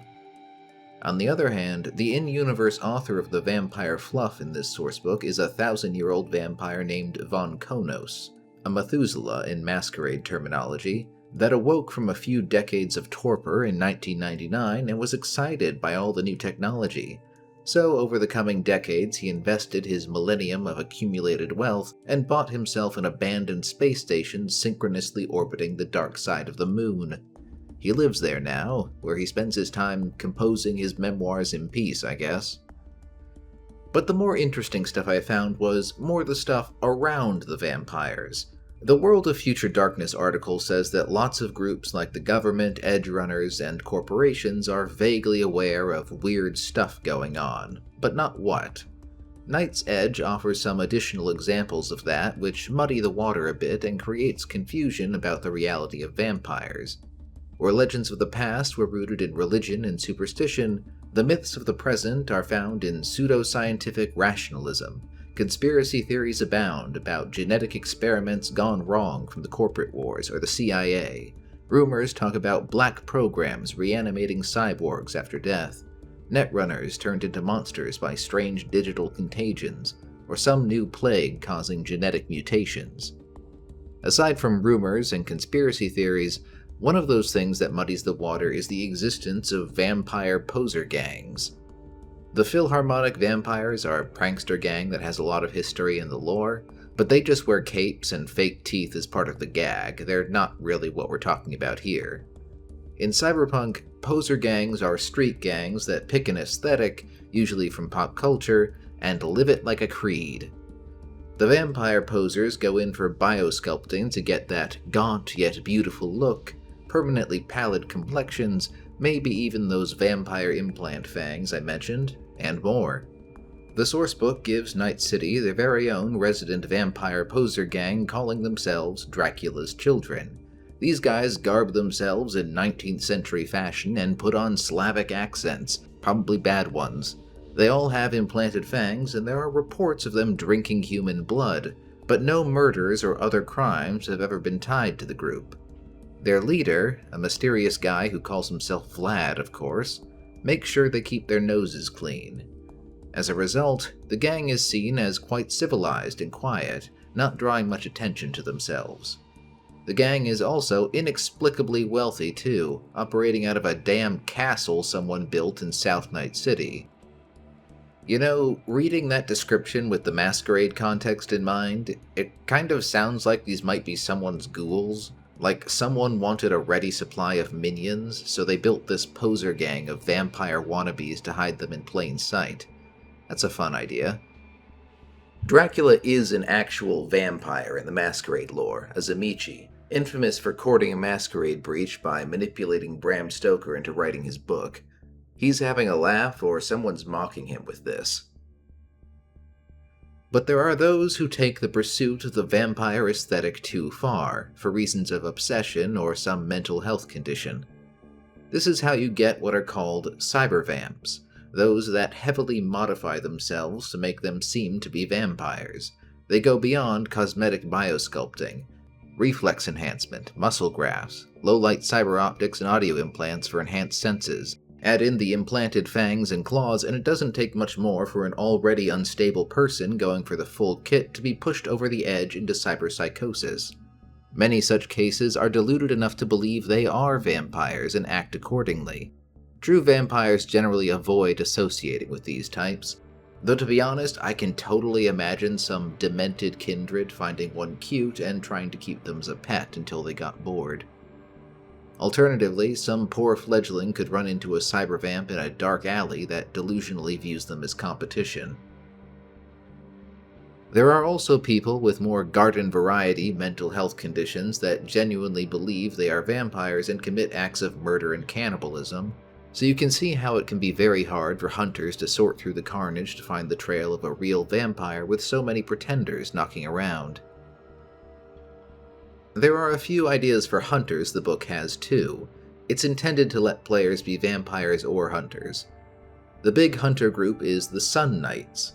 They're basically the result of a lot of local hunting groups in the States coming together over the past few decades, and then an inspired rich man named Simon Richards devoted his fortune to funding the group. They're the best equipped hunters in North America, but like most hunters in the world of darkness, they don't really understand all that much about vampires or the particulars of how they operate. Most of what they do know is a result of trial and error or guesswork. The main lesson they seem to have learned is that excessive firepower is the best option. Sun Knight operatives have 3 titles depending on their role, each named after a chess piece.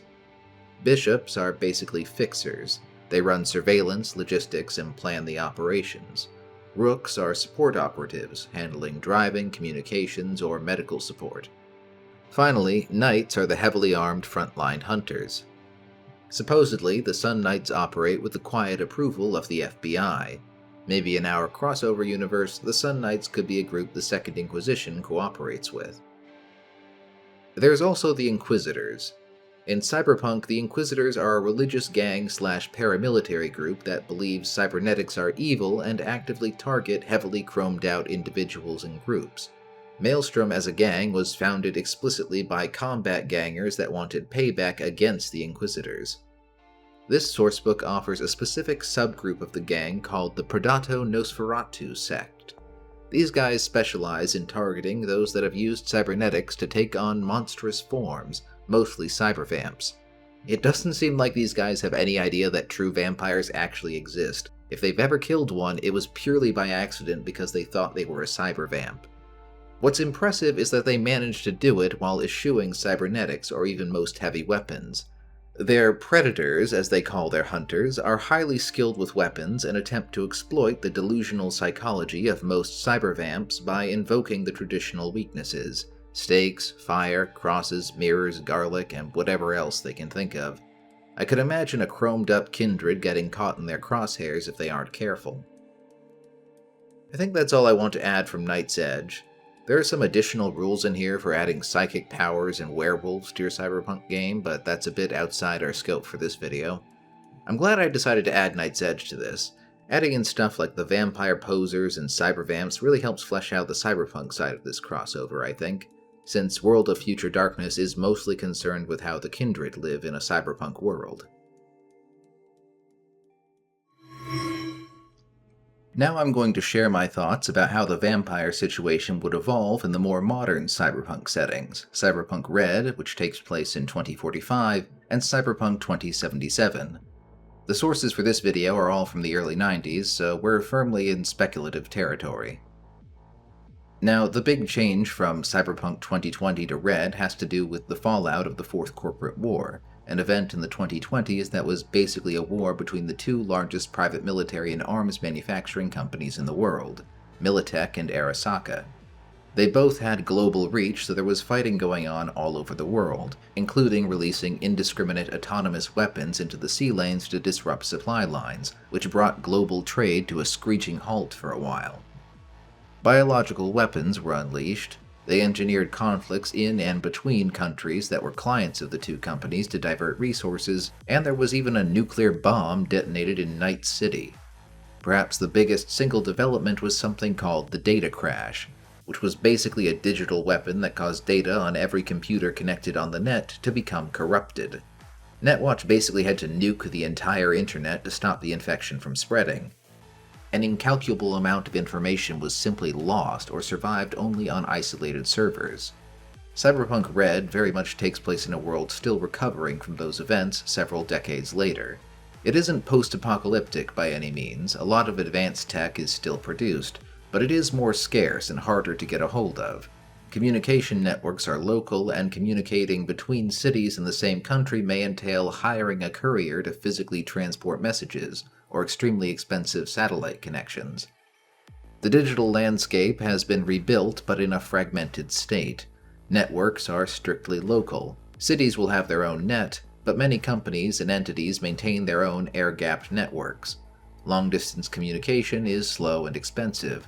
Everything is generally a lot more locally oriented and controlled because of these problems. The megacorporations lost much of their reach and influence because of the data crash, and new companies called the neocores rose to fill the gaps, smaller but growing companies. Night City in particular is mildly post-apocalyptic. Large swaths of it are incredibly dangerous combat zones, and others are overcrowded areas that became refugee camps after the bomb went off. Those are still overcrowded and filled with dense, hastily built housing. However, by 2045, large parts of the city have been rebuilt and order re-established, at least in some areas. There's still multiple city blocks of irradiated rubble in the middle of the city, though. What does all this mean for the Kindred? I actually think the data crash would be the best thing that could happen to them. The vampires were already going low-tech to avoid the scrutiny of the Second Inquisition, so sophisticated sects like the Camarilla, and especially the Nosferatu, probably had most of their information secured offline, in air-gapped servers or hard copy. That would put them in a great position to secure resources and influence during the recovery. The institutions hunting them would also be in chaos and unable to coordinate effectively, at least for a while. Much of the data they've captured and cataloged about the vampire sects recently could be lost. Increased rarity of advanced tech would also decrease the detection risk. So I would think the years following the Fourth Corporate War would mark a tremendous period of vampires embedding their influence in recovering institutions in a way that would allow them to remain hidden for decades to come. So, great for the Camarilla, maybe for the Anarchs, probably not great for the children of Carthagos, but they would hang in there. They, in particular, would have to take a long view, I think, working towards building a world where the Kindred can live openly in the distant future. Could some obscure Kindred plot have set the groundwork for the corporate war in the first place? hoping to create some smokescreen for the vampires when the Masquerade is on the brink of collapse. Maybe some Nosferatu gave Bartmoss a little help with his digital doomsday weapon, perhaps with some special goodies addressed to the Second Inquisition. I really think the Nosferatu stand to regain a lot of status in the Camarilla with their information networks, especially if they bring a lot of netrunners into the fold. Ventru could actually lose some money and influence from their investments in the megacorporations, unless they successfully shift focus to getting in on the ground floor of the Neocorps. But the Neocorps could be an opportunity for Bruja or some other clan to come in, especially those with arguably more activist-type CEOs. For clans like the Gangrel or Ravnos, it really depends on their relationship with the Nomad nations. They actually become a huge part of the national transportation network in this time. In theory, a pack of Ravnos or other wandering vampires could get a piece of that. But they could also get Ventru muscling in to keep the circulatory system running using dubious nomad contacts. I don't think much changes for the other normal clans. Those invested in the megacorps are going to be scrambling.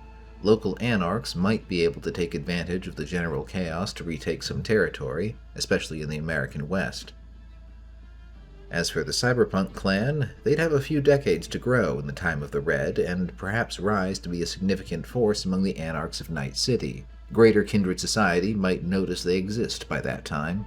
Hopefully they would take advantage of the time to figure out a better name. However, they would all still be neonates in the time of the Red, so they probably aren't in charge of anything. Given that they all come from edgerunner backgrounds, I don't imagine they'd be very organized, but they probably have a clubhouse somewhere where they hold family meetings, as it were. Now, fast forward a few decades to the 2077 setting, when the world has built itself back up from the data crash almost completely. In some ways, things are back to a similar state they were in the 2020 setting, but the net is still much more closed off, mostly being city nets that are managed by Netwatch. Presumably, long-range communication is more accessible and reliable, but information is still tightly monitored and controlled, especially to prevent access to the old net, which is the playground of rogue AI and uncontrolled lethal attack programs. Modern networks are cut off from it by a digital obstruction called the Black Wall, which is actually an AI itself. The way I see it, you can play this one or two ways. If the Camarilla clans or other such vampires took advantage of the previous decades to solidify their control over institutions, they could use that power to keep themselves well hidden and wield a lot of power behind the corporations and the government. In addition, perhaps they could work on some masking tech to fake heartbeats or body temperature and otherwise hide being vampires. That could keep them safe for quite a while. On the other hand, the advancement of technology and restoration of trade routes means a lot of the problems from the 2020 era are coming back for vampires. Detection is going to be a huge problem. The Masquerade may be on the verge of failing once again. Have the children of Carthagos made much progress in infiltrating the other sects? I sort of doubt there's much they could do in only a few decades, especially with the Banu Hakim hunting them. They need some sort of big plan or strategy to make the world a safe place for Kindred, a project that's decades out, I have to think. Has anyone from the Cyberpunk clan managed to become an Anarch Baron by now? Maybe not, but there might be enough of them by this time for them to be a serious faction in the city. Throw in some ominous signs of the digital blood demon trying to hunt them from beyond the Black Wall. If they haven't figured out a better name by now, they might deserve it. I don't know, they're vampire edge runners, so maybe they can be the Night Runners, or the Midnighters, or something like that. I will also speculate that the resurgence of the federal government in the Unification War of 2069 may indicate a resurgence in the reach of the Second Inquisition, seeing how much they draw from federal agencies. Night City becoming an independent city-state in 2070, however, would probably hinder the Second Inquisition's ability to move resources into the city. They can't just flash a federal badge and get access. I could see Night City being a sort of vampire-favored zone because of that. It could become an important hub for the circulatory system or something. Maybe the Second Inquisition has to use the Sun Knights as proxies because of this.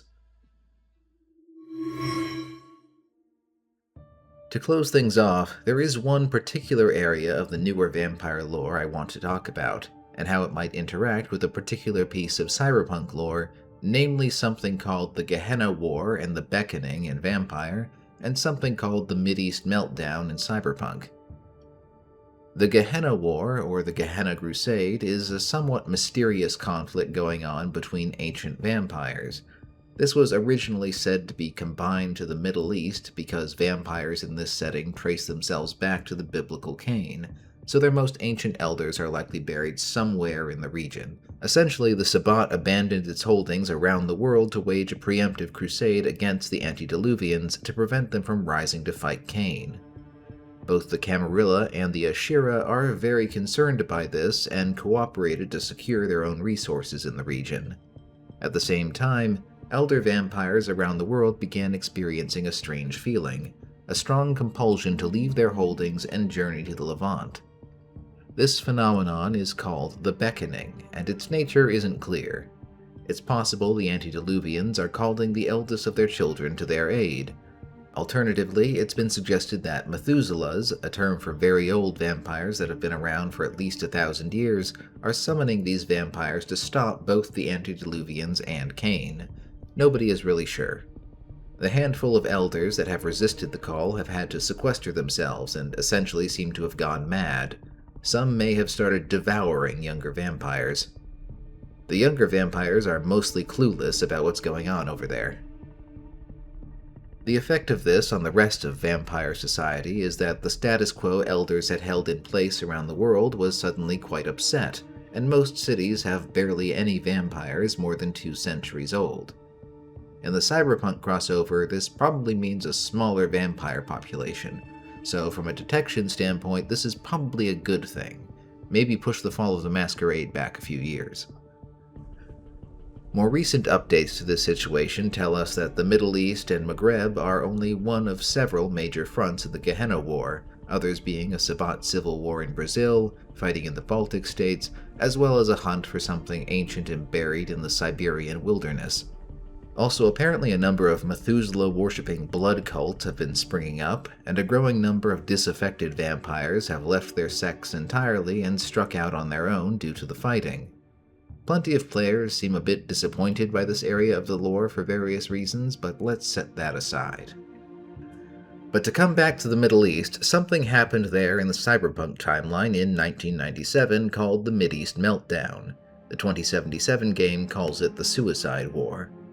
This part of the setting is not well liked by many commenters on my videos, as instead of being a fleshed out and developed part of the cyberpunk setting, most countries in this region were devastated by a short nuclear war, and the state of the area is not much explored. To flesh it out a little more, the sourcebooks imply that this grew out of a war between Iran and Iraq, which was still controlled by Saddam Hussein. Both sides apparently got their hands on nuclear weapons, and the Americans withdrew from the region entirely due to their own problems. I guess they fired at each other and any prospective ally of the other in the region, resulting in the destruction of most countries in the area and some in North Africa. Iran, Iraq, the Arab Emirates, as well as Chad and Libya are said to be largely obliterated. Syria, Israel, and Egypt are said to have come out of it intact as nations, but still devastated by the war. This was a time of general societal and economic devastation in the world, so nobody was in a position to provide much aid, and refugees streamed out of the region in all directions, leading to civil disruption in various parts of the globe. The Cyberpunk Red core rulebook says that by 2045 things have started to change in the area. The area has become stable enough for foreign corporations to start making moves to exploit natural resources, meeting resistance from local national groups that have begun to reform to combat them. News broadcasts in Cyberpunk 2077 indicate that radioactive dust storms are still a problem afflicting the area and surrounding regions, but we don't hear anything about how the politics have developed. Like I said, a lot of Cyberpunk fans I've heard from, particularly those from the Middle East, find this treatment underwhelming, to say the least, compared to entire sourcebooks dedicated to fleshing out the United States, Europe, and East Asia, and I completely agree. However, I do find this kind of fun to think about in the context of the Gehenna War. The elder vampires aren't just fighting amid cities and conflicts in the Middle East in this crossover world, they're fighting in post-apocalyptic ruins, hunting bands of survivors for sustenance, and maybe contending with Mad Max-style wasteland war bands. Could some of these war bands be dedicated to hunting vampires? And what role might the Ashira Kindred have in these reforming national groups? Might they try to build a nation fully controlled by vampires beyond the reach of the Second Inquisition? Come to think of it, could there be conflict between Camarilla and Ashira vampires springing from the waves of refugees coming out of the Middle East? At the very least, the elder vampires will have cover to go all out with their powers without the prying eyes of the rest of the world.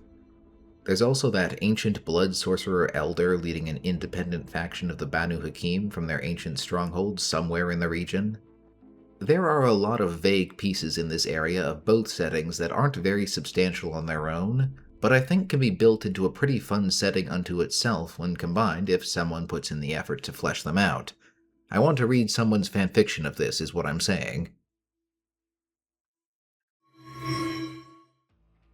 I'm going to leave you with some questions to speculate on in the comments if this crossover has tickled your imagination as much as it does mine.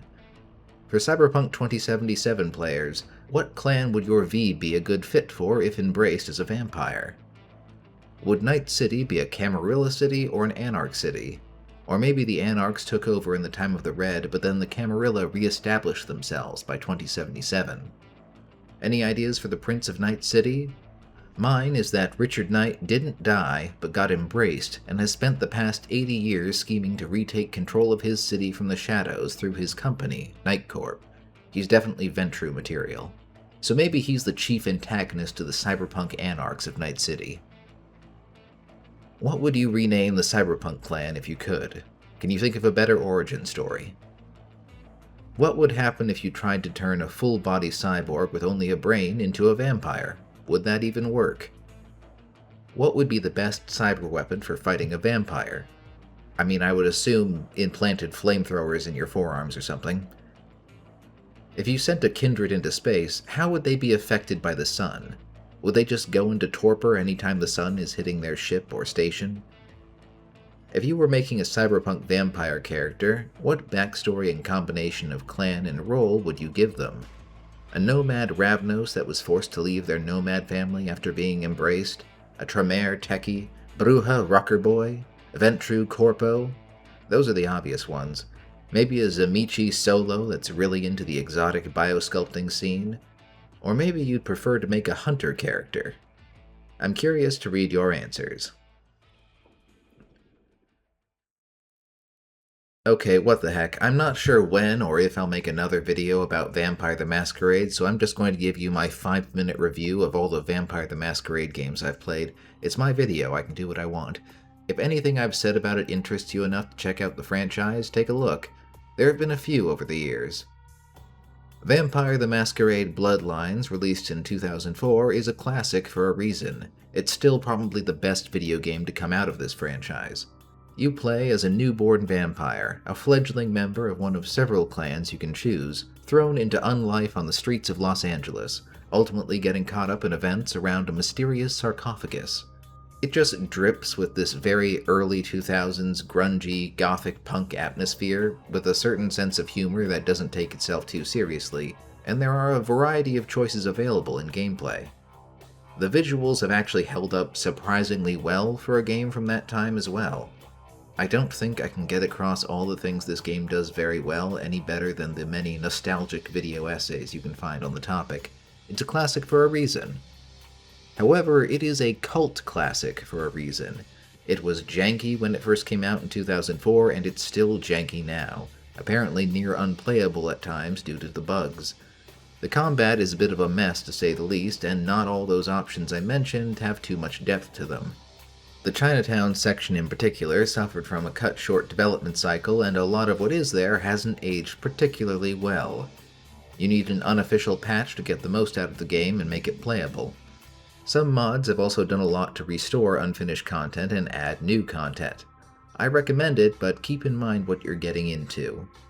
I haven't played Bloodlines 2 coming out this month, but we'll see. I'm approaching it with an open mind. Then there's Vampire the Masquerade Swan Song. I don't know how to describe the type of game Swan Song is. It's more of a puzzle RPG game, not an action game at all. It's mostly investigations and skill checks, not actual combat gameplay, though it does capture the social and political side of the setting fairly well.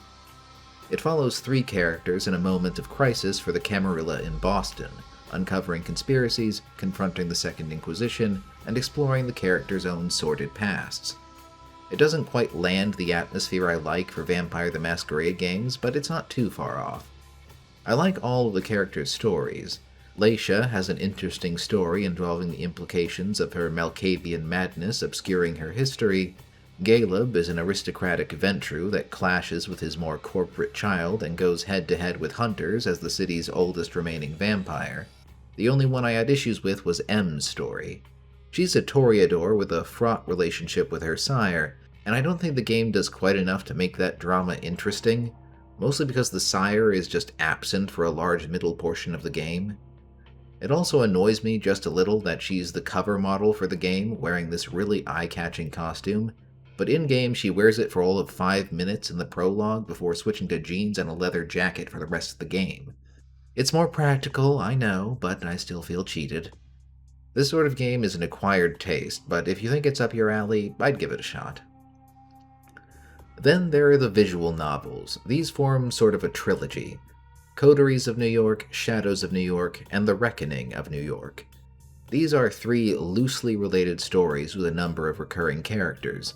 The cardinal sin of all 3 games is that they are extremely linear, with few choices you make actually mattering. Coteries at least lets you choose from one of 3 characters from different clans, which gives you different options for problem solving and lets you name them. You can choose who to pursue and add to your coterie in ways that unfold a few unique side stories.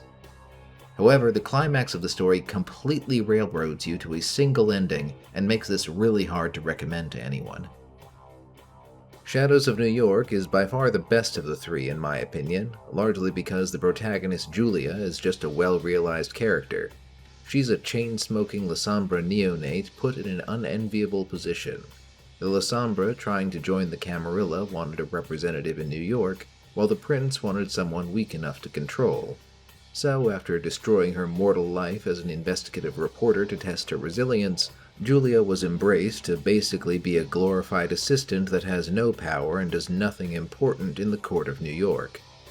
Then, due to some politics, she gets assigned the task of investigating a high-profile murder, one that it soon becomes apparent nobody in this city actually wants her to solve. The whole thing is very noir and drips with all the right atmosphere for me. It's still pretty linear, but to its credit, there are 2 different endings this time that depend on how you've chosen to play Julia. Will she reject the skullduggery of the court and try to find a bit of human happiness, or follow her Lasombra instincts to seize a bit of power and turn the tables on the people that have been keeping her down? Highly recommend if you like Vampire the Masquerade and are open to visual novels. The Reckoning of New York, on the other hand, was disappointing to me. It is a climax of sorts for several storylines about the Camarilla and Anarch leadership that have been threaded through the previous 2 games, but that sort of happens in the background while the main story itself ends up feeling more like a teaser than a conclusion. There was also a big interface and art style shift that I wasn't a fan of. Some of the characters look alright, but others look like weird bobbing marionettes, and I think the moody atmosphere Shadows had is sort of lost here. Unfortunately, this is also probably the most linear of the 3 games. Mostly it's an exercise in pressing continue with some very minor choices that don't affect the result. I did enjoy the new protagonist, at least. There are 2. Callie is a young wheeling and dealing Ravnos that's been hauled in to answer for her sire's crimes and charged with finding him if she doesn't want to lose her head. Assigned to mind her is Patrick, a 100-year-old caitiff mediating between the Camarilla and the Anarchs, who is more involved in the current crisis of the court than he lets on. This is all happening in the context of a rash of escalating hunter attacks and a powerful Zamichi staking out a claim in the city. You play as Callie first and then replay events from Patrick's perspective, though it doesn't reveal as much new information as I would like. A lot of the scenes are essentially the same. No real branching endings either, so not great and I didn't like it. There are also the text games. These are choice script games that are basically choose-your-own adventure books with some stats and other RPG elements. There are a couple of these you can get through the Choice of Games app on your phone like I usually do, or you can find them on Steam. I won't go into these because I've only tried a few of them and not recently, but it's something to look into if you're curious. Night Road gets recommended a lot, though there are several more. There are other Vampire the Masquerade games out there, but these are all the ones I've played. That's all for now. I hope this was fun and wish you a good day.